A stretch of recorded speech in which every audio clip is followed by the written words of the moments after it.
یہ مروان بن حکم کون تھا؟ مروان نے اپنی حکومت کے دور میں کون کون سے کارنامے سر انجام دیے تھے، اور حضرت علی رضی اللہ تعالی عنہ نے مروان بن حکم کے بارے میں کیا کہا تھا، اور حضور اکرم صلی اللہ علیہ وسلم نے مروان بن حکم اور اس کے والد کو شہر سے در بدر کیوں کر دیا تھا۔ یہ سب ایسے سوالات ہیں جو مروان بن حکم کے بارے میں آپ کے ذہن میں بار بار ابھرتے ہیں۔ آج کی اس ویڈیو میں آپ کو ان سبھی سوالوں کے جوابات مکمل طور پر دوں گا۔ آپ سے گزارش ہے کہ ویڈیو کو مکمل دیکھیں۔ یہ تو ہم سبھی جانتے ہیں کہ مروان بن حکم کا تعلق بنو امیہ کی دوسری شاخ بنو قیس سے تھا۔ مروان کے والد حاکم نے فتح مکہ کے فوراً بعد اسلام قبول کر لیا۔ حضور اکرم صلی اللہ علیہ وسلم نے اس کو اور اس کے بیٹے مروان کو اس وجہ سے شہر سے بدر کر دیا تھا کہ وہ اپنی محافل میں ان کی نقلیں اتارا کرتے تھے۔ اسی وجہ سے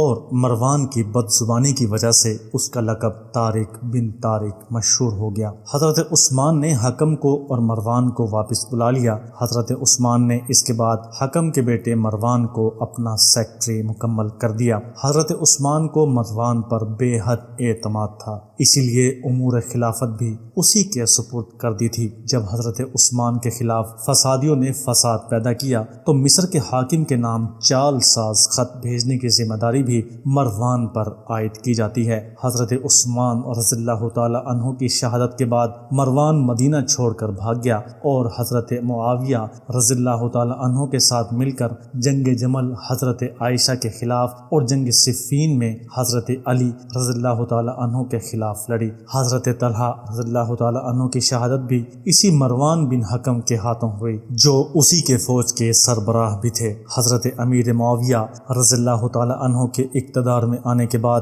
مروان بن حکم کو مدینے کا گورنر مقرر کر دیا گیا۔ واقعہ کربلا کے بعد یزید کی موت کے وقت یہ مدینہ منورہ میں مقیم تھا۔ زبیر ابن مدعی سے روایت ہے کہ ہم لوگ حضور اکرم صلی اللہ علیہ وسلم کی خدمت میں حاضر تھے کہ ادھر سے حکم، جو کہ مروان کا باپ تھا، گزرا۔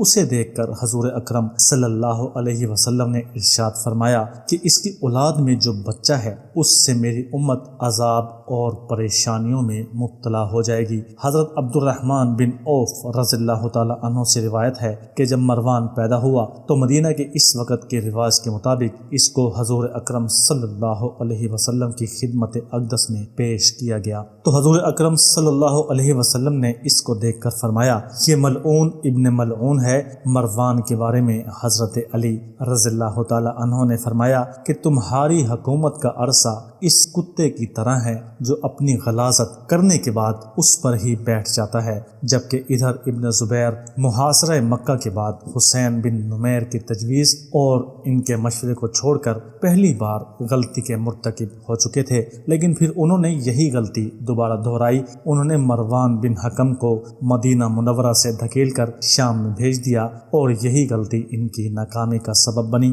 جب یزید کی وفات کی خبر مدینہ منورہ تک پہنچی تو حق مدینہ مروان بن حکم کی ہمت دیگر افراد کی طرح اس حد تک گر گئی کہ مروان بن حکم نے حضرت عبداللہ بن زبیر کے ہاتھ پر بیعت کرنے کے لیے آماد کی ظاہر کر دی۔ اس کا بیٹا عبد الملک ہے، بیماری کی حالت میں مدینہ کے اندر موجود تھا۔ ابن زبیر بنو امیہ کے مظالم کے خلاف اپنی آتش انتقام اور نفرت کی روح میں جل کر مروان اور دیگر امویوں کو اسی حالت میں مدینہ منورہ سے نکل جانے کا حکم دے دیا۔ اس کے بعد مجبور ہو کر مروان نے عبد الملک کے ساتھ سفر کیا، اور بعد میں ابن زبیر نے اپنی غلطی محسوس کرتے ہوئے ان کو پکڑنے کے لیے ان کے پیچھے آدمی روانہ کیے، لیکن اب سب کچھ بے سود تھا۔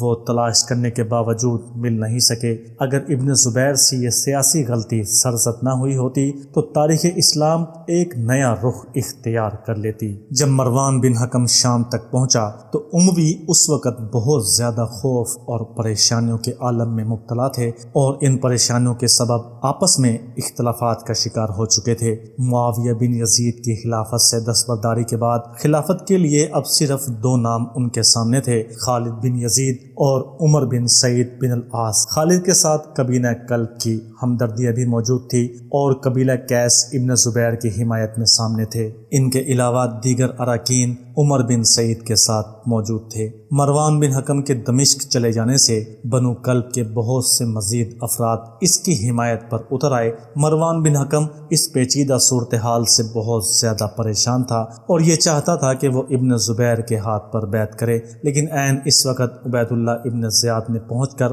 مکمل نقشہ تبدیل کر دیا۔ اس نے مروان بن حکم کو قریش کا سردار ہونے کی پیشکش کی، عبداللہ بن زبیر کی بیعت کرنے سے منع کر دیا، جس کے بعد مروان بن حکم کو ابن زیاد کے مشورے سے بہت حوصلہ ملا اور اس کے بعد ابن زبیر کی بات نہ کرنے کا بالآخر فیصلہ کر لیا، اور اس کے بعد مقام جابیہ میں بنو امیہ کے حامی جمع ہوئے تاکہ کوئی متفقہ لائے حمل ترتیب دیا جا سکے۔ وہاں پر حکومت کے بڑے بڑے عمائدین اور تمام بڑے بڑے سردار موجود تھے۔ چنانچہ بحث کے بعد یہ طے پایا کہ مروان بن حکم کو خلیفہ نامزد کر دیا جائے اور خالد بن یزید اور عمر بن سعید کو بالترتیب ان کا ولی عہد مقرر کر دیا جائے۔ وہیں مروان بن حکم کے ہاتھوں پر سب نے بیعت کر لی اور ان سب مشکلات کے باوجود بالآخر 64 ہجری میں مروان بن حکم کو خلیفہ منتخب کر لیا گیا، لیکن قبیلہ بنو قیس نے امویوں کے اس فیصلے کو تسلیم کرنے سے یکسر انکار کر دیا۔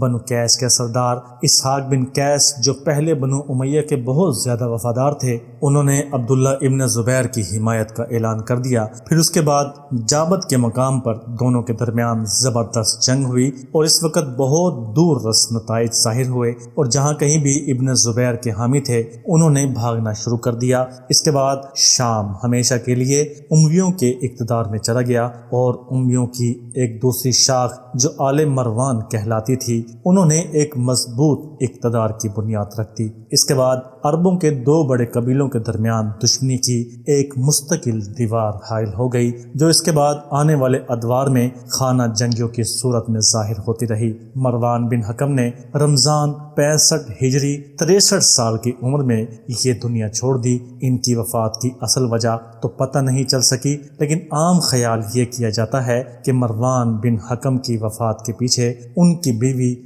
خالد موجود تھی۔ اگرچہ مروان بن حکم یہ چاہتا تھا کہ ان کی اپنی اولاد ہی وارث ہو، لیکن اس کے ساتھ ساتھ خالد بن یزید اور عمر بن سعید کی جانشینی کی توثیق کر دی گئی، حالانکہ مروان بن حکم یہ چاہتا تھا کہ اس کی اولاد اس کی جانشین بنے۔